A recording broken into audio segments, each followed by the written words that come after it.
let's take a look at how to turn any photo into HDR using Photoshop.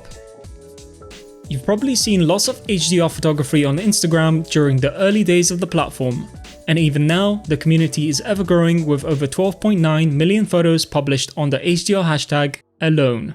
I'm going to teach you this process using this landscape photo I've taken a couple years ago on a really cheap DSLR. But of course, you can use any photo you'd like to follow along. The steps are universal and so easy. First of all, let's unlock the layer by clicking the padlock icon if you drag this into Photoshop, and then duplicate this once by pressing Ctrl J. Select the new layer, right click to convert it to Smart Object, and then go to Filter, Camera Raw Filter. First things first, let's go to the Geometry tab and press the A icon, which will automatically level our image. Awesome. Now go to the Basics tab and find the Dehaze slider towards the bottom of the area. We use this anytime to bring back details in the sky area.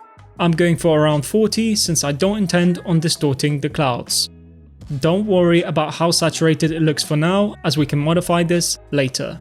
And then we can drag the highlights back by about 50, and you can see how much detail is restored in the white areas, while also taking the shadows all the way to 100 to bring out the dark areas.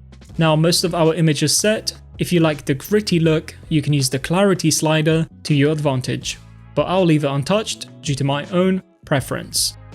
To reduce the color of the sky, let's head into the Color Mixer tab. Select Saturation and then reduce the blues by about 20, since it's quite overwhelming. And for a fun bonus, go to the Effects tab and bring vignetting down to about 30. Select OK, and that's our HDR image processed. And this was Design Dummy.